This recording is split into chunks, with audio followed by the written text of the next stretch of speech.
नमस्कार, good morning. आप देख रहे हैं न्यूज 18। आपके साथ मैं हूं कंचन डोगरा। आपने तूफानी अंदाज में 25 खबरें देखी। आइए अब आपको खबरें दिखाते हैं विस्तार से और आपको बताते हैं विधानसभा यूपी विधानसभा का बजट सत्र आज भी जारी रहने वाला है। आज की अपडेट ले लीजिए क्योंकि बजट पर चर्चा के दौरान सीएम योगी आज विधानसभा को संबोधित करने जा रहे हैं। सीएम योगी को जो विधानसभा को संबोधित करना है उसका समय है दोपहर 3:30 बजे का। मुख्यमंत्री योगी आदित्यनाथ का दोपहर 3:30 बजे संबोधन शुरू होगा।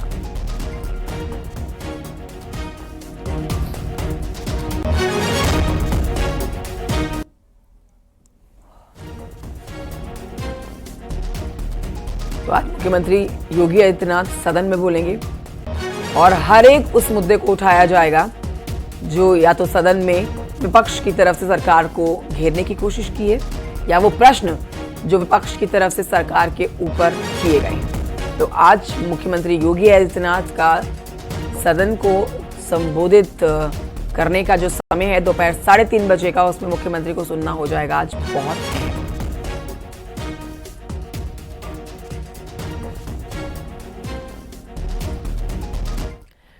सीएम योगी ने आवास और शहरी नियोजन विभाग के कामकाज की समीक्षा की है। बैठक में अंसल ग्रुप मामले का संज्ञान लेते हुए सीएम योगी ने अंसल ग्रुप के खिलाफ तत्काल एफआईआर दर्ज कराने के निर्देश दिए हैं।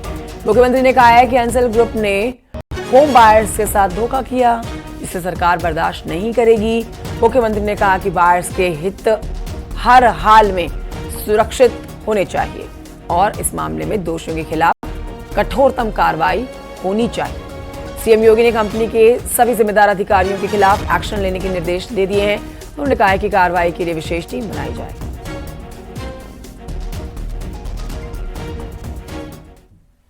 और अब आप जानिए कि लखनऊ में मुख्यमंत्री आवास पर आईआईएम और भारतीय डाक सेवा के अधिकारियों के साथ में बैठक हुई है।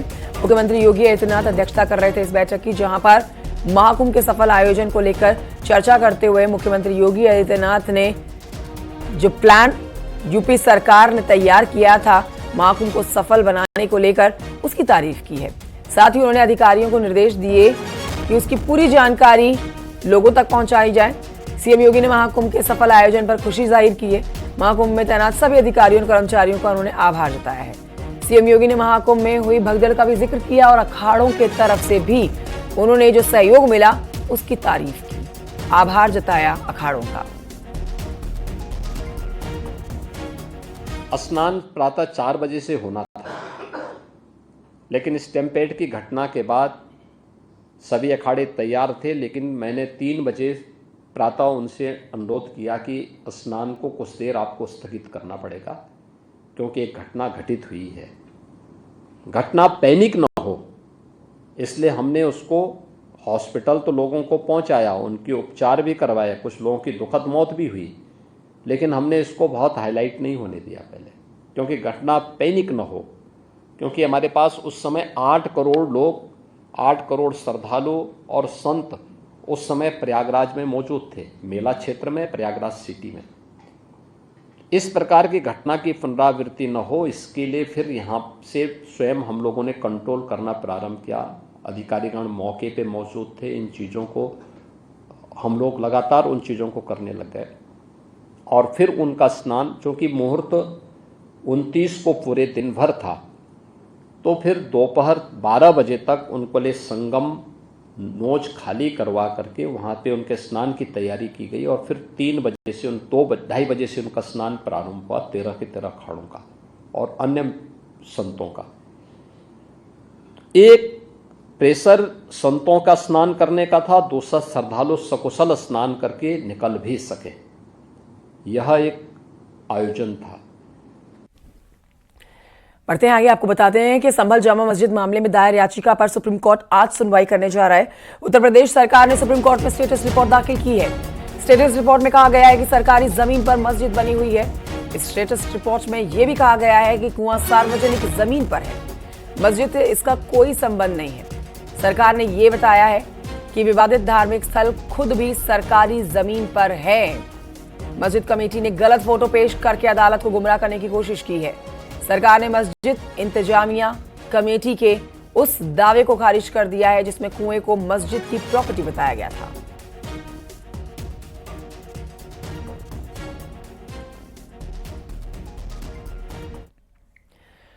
संभल की शाही जामा मस्जिद में रंगाई पुताई मरम्मत और लाइटिंग के काम कराए जाने की अनुमति दिए जाने की मांग को लेकर दाखिल याचिका पर इलाहाबाद हाईकोर्ट में आज सुनवाई होने जा रही है। सुनवाई के बाद अदालत अपना फैसला भी सुना सकती है आज। इससे पहले एसआई ने अपनी रिपोर्ट में रंगाई पुताई और मरम्मत को गैर जरूरी बताया था। सुनवाई जस्टिस रोहित रंजन अग्रवाल की सिंगल बेंच करेगी।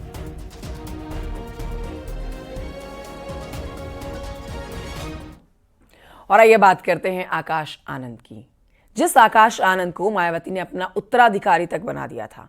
8 साल तक दलित सियासत का ककहरा सिखाया और एक झटके में आकाश के हाथों से सब कुछ छीनकर सियासी अर्श से फर्श पर लाकर खड़ा कर दिया मायावती ने आकाश आनंद पर एक्शन की सबसे बड़ी वजह उनके ससुर को बताया है। पहले मायावती ने आकाश आनंद को पद से हटाया और अब पार्टी से बाहर का रास्ता दिखा दिया।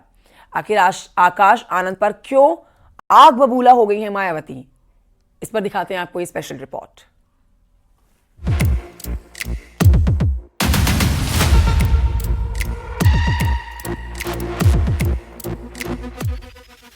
आकाश आनंद को राजनीतिक तौर से तैयार करने के लिए बहुजन समाज पार्टी ने कुल 8 साल का समय लगाया और एक झटके में सब खत्म कर दिया। एक दिन पहले सभी पदों से आकाश आनंद को हटाया गया और दूसरे दिन पार्टी से बाहर का रास्ता मायावती ने दिखा दिया।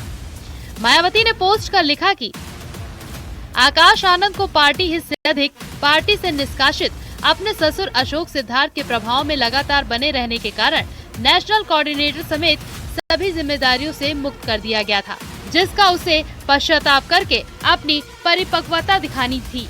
लेकिन इसके विपरीत आकाश ने जो अपनी लंबी चौड़ी प्रतिक्रिया दी है वो उसके पछतावे व राजनीतिक मैच्योरिटी का नहीं, बल्कि अब उसके ससुर के ही प्रभाव वाला ज्यादातर स्वार्थी, अहंकारी व गैर मिशनरी है।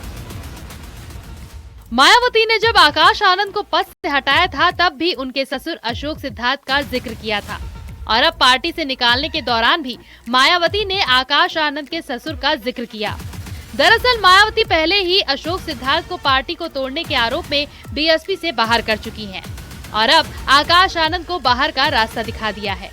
मायावती ने कहा, बाबा साहेब के आत्मसम्मान और स्वाभिमान मूवमेंट के हित में और काशीराम जी की अनुशासन की परंपरा को निभाते हुए आकाश आनंद को उनके ससुर की तरह पार्टी और मूवमेंट के हित में पार्टी से निष्कासित किया जाता है। दरअसल पद से हटाए जाने के बाद आकाश आनंद ने सोशल मीडिया पर लंबा चौड़ा पोस्ट किया था, जिस पर मायावती और ज्यादा भड़क गई। जिस पोस्ट के बारे में मायावती ने जिक्र किया है और उसमें आकाश आनंद ने लिखा था, कुछ विरोधी दल के लोग ये सोच रहे हैं कि पार्टी के फैसले से मेरा राजनीतिक करियर समाप्त हो गया है। उन्हें समझना चाहिए कि बहुजन मूवमेंट कोई करियर नहीं, बल्कि करोड़ों दलितों, शोषित, वंचित और गरीबों के आत्मसम्मान व स्वाभिमान की लड़ाई है। ये एक विचार है, एक आंदोलन है जिसे दबाया नहीं जा सकता। इस मशाल को जलाए रखने और इसके लिए अपना सब कुछ न्यौछावर करने के लिए लाखों आकाश आनंद हमेशा तैयार हैं। अब आकाश आनंद को पार्टी से निकालने के बाद सियासत तेज हो गई है। कांग्रेस नेता उदित राज ने कहा कि बीएसपी बीजेपी चला रही है, तो स्वामी प्रसाद मौर्य ने कहा कि बीएसपी को बाबा साहेब के मिशन से कोई लेना देना नहीं। आश्चर्य होता है। मैंने 17 फरवरी को कहा था कि मायावती जी बहुजन आंदोलन का गला घोटा है और अब इनका घोटने का समय आया। मेरा भावार्थ यही था कि पार्टी को भी बर्बाद कर रही हैं और पार्टी को बीजेपी चला रही है, तो बीजेपी के दबाव में इस हद तक अपने पार्टी का सत्यानाश करना हमें भी तकलीफ हो रहा है। बहुजन समाज पार्टी का बाबा साहब के मिशन से कोई नाता नहीं रह गया। मानवर काशीराम जी ने जिस सामाजिक परिवर्तन आंदोलन के चलते बसपा पहाड़ जैसा संगठन बनाया, आज माननीय बहन जी अगर बाबा साहब के मिशन मानवर काशीराम के सामाजिक परिवर्तन आंदोलन पे चलती होती तो शायद आज वो देश की प्रधानमंत्री की दावेदार भी बनती। कुल मिलाकर आकाश आनंद पर मायावती के एक्शन के बाद सियासत गर्मा गई है। हालांकि सियासी परिवार में ऐसे कई उदाहरण देखने को मिले हैं। समाजवादी पार्टी में भी चाचा भतीजे की जंग का हाल दिख चुका है। आगे 2027 का चुनाव है, ऐसे में मायावती के इस फैसले का असर क्या होगा, ये देखने वाली बात होगी। Bureau report, news 18।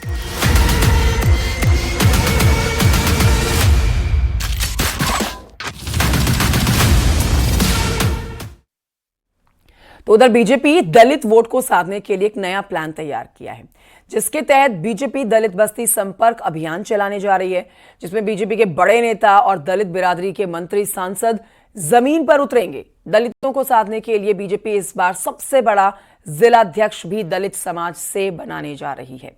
साथ ही बीजेपी यूपी में दलितों के बीच में अपने ब्रांड एम्बेसडर भी बनाएगी, जो कि 27 से सरकार बनाने में कारगर साबित हो सकती है, जब विधानसभा का चुनाव 2027 में होगा।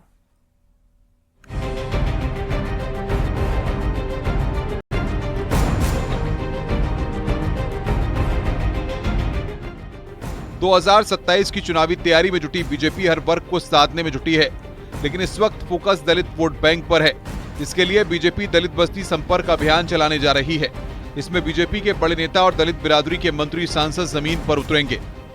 बीजेपी दलितों को साधने के प्लान पर काम करना शुरू कर चुकी है। दरअसल भारतीय जनता पार्टी अब दलितों को पार्टी में जहां एक तरफ समायोजित करने जा रही है, जिलाध्यक्षों की जो सूची आएगी, भारतीय जनता पार्टी अब तक के सबसे ज्यादा जिलाध्यक्ष दलित बिरादरी से इस बार बनाने जा रही है। यूपी में बीजेपी इस बार दलित समाज से सबसे ज्यादा जिलाध्यक्ष बनाने जा रही है। बीजेपी ने प्लान किया है कि उत्तर प्रदेश में दलितों के बीच अपने ब्रांड एम्बेसडर बनाएगी। इसके लिए पार्टी का फोकस दलित समाज के शिक्षित नौजवानों और शिक्षाविदों पर है। ऐसे युवाओं को भी चिन्हित किया जा रहा है जो सोशल मीडिया पर एक्टिव रहते हैं। लखनऊ के भागीदारी भवन से शुरू की गई इस मुहिम को पूरे प्रदेश में ले जाने की तैयारी है। और भारतीय जनता पार्टी का हर सदस्य, हर कार्यकर्ता अनुसूचित वर्ग के लोगों का सम्मान करता है और हमारी भारतीय जनता पार्टी की केंद्र सरकार और प्रदेश सरकार के संगठन के साथ साथ सरकार अनुसूचित वर्ग के लोगों के बीच में जाएगी और सारी जितनी योजनाएं, जन कल्याणकारी योजनाएं चलाई गई और जो अनुसूचित जाति को समाज में अव्वल नंबर का दर्जा देने के काम में लगी हुई हमारी सरकार और हमारी पार्टी का संगठन, वो उनके बीच में जाकर के बताने का काम करेगा, जिससे कि उनके मान सम्मान की रक्षा की जा सके, मान सम्मान को बढ़ाया जा सके। यूपी में दलितों की बात करें तो इनकी संख्या कुल आबादी में तकरीबन 20 से 22% है। बसपा के जीरो पर आउट होने से जहां पार्टी की मुश्किलें बढ़ी हैं, वहीं चंद्रशेखर की रणनीति पर बीजेपी की नजर है। बीजेपी का मानना है कि दलितों के बीच उसी समाज का पढ़ा लिखा तबका अगर उनका पक्ष रखेगा तो वो ज्यादा असरदार होगा और यही वजह है कि बीजेपी अब दलितों के बीच जाकर इस अभियान को चलाने जा रही है। इसका पूरा रोड मैप तैयार है। जो शिक्षाविद हैं, दलित बिरादरी से आते हैं, अनुसूचित जाति वर्ग से आते हैं, वैज्ञानिक हैं, जो समाज का बुद्धिजीवी दलित बिरादरी से तबका है, उसको साधने के लिए भारतीय जनता पार्टी ने उनके बीच में पहुंच रही है और बीजेपी ने इस रणनीति के तहत प्लान पर काम करना भी शुरू कर दिया है। कैमरामैन उपेंद्र के साथ संकेत मिश्रा, न्यूज़ 18 लखनऊ।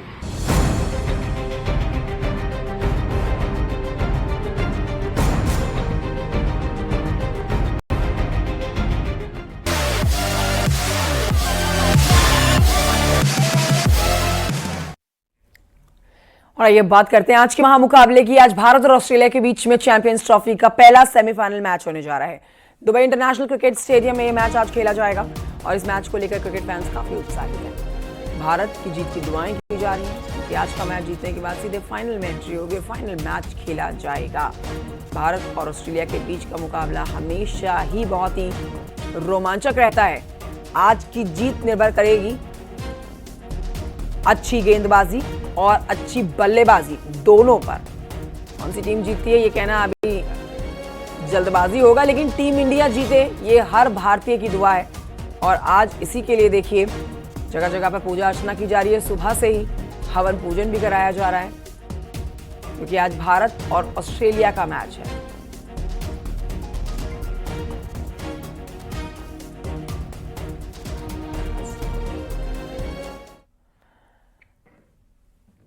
आइए कुछ और खबरें आप तक पहुंच जाते हैं और आपको बताते हैं कि योगी सरकार की कोशिश रंग लाई है। यूपी में सबसे ज्यादा डॉल्फिन पाई गई है। यूपी की नदियों में 2397 डॉल्फिन मिली है। दूसरे नंबर पर बिहार है जहां पर 2220 डॉल्फिन मिली है। पूरे देश में अगर बात की जाए तो इस समय नदियों में कुल मिलाकर 6327 डॉल्फिन हैं। यहाँ आपको बताएं कि योगी सरकार ने अक्टूबर 2023 में गंगा में रहने वाले डॉल्फिन को राज्य जलीय जीव घोषित किया था।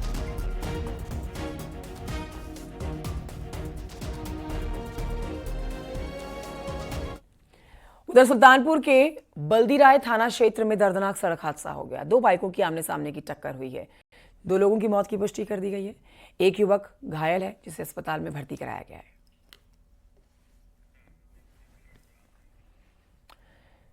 जनपद कासगंज में एक दिल दहला देने वाला मामला सामने आया है, जहां पर 6 साल की मासूम बच्ची पर कुत्तों के झुंड ने हमला कर दिया। बच्ची की इस हमले में मौत हो गई। इस घटना के बाद लोगों में गुस्सा है, परिजनों का रो रो कर बुरा हाल है। गांव में आवारा कुत्तों की वजह से एक छोटी बच्ची की जान चली गई।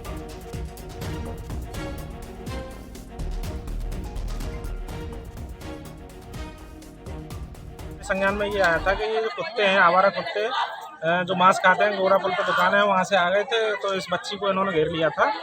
उसके बाद इसको फाड़ दिया कुत्तों ने, और यहाँ कोई था नहीं, देख नहीं पाया, तो इसकी बच्ची की डेथ हो गई। क्या पुलिस ने अब तक कार्रवाई की है? पुलिस ने तो अभी आश्वासन दिया है कि आगे हम कार्रवाई करेंगे, डॉग स्क्वाड को देंगे। और एसडीएम साहब से भी मेरी बात हुई है। अभी एसडीएम साहब ने मुझे आश्वासन दिया है कि आगे हम कार्रवाई करेंगे और आपकी पूरी मदद करेंगे। उधर ग्रेटर नोएडा में स्टेशन मास्टर की कार 30 फीट गहरे नाले में जा गिरी। आशंका जताई जा रही है कि गूगल मैप की गलत डायरेक्शन की वजह से यह हादसा हुआ है। हालांकि इसकी अभी आधिकारिक पुष्टि नहीं की गई है, जांच चल रही है। ये गंदा नाला आप देख रहे हैं, जहां पर कार गिरी थी और एक शख्स की मौत हो गई है। वो शख्स स्टेशन मास्टर था। मामला बीटा-2 थाना क्षेत्र के P3 सेक्टर का है। दिल्ली की मंडावली के रहने वाले भारत भाटी, जो कि स्टेशन मास्टर थे, शादी में जाने के लिए घर से निकले हुए थे। उनकी तेज रफ्तार कार बेकाबू होकर नाले में जा गिरी। और जानकारी के मुताबिक थोड़ा आगे चलकर जो रास्ता खत्म हो गया था, वहां पर नाला था और नाले में कार जा गिरी, जहां पर उनकी दम घुटने से मौत हो गई।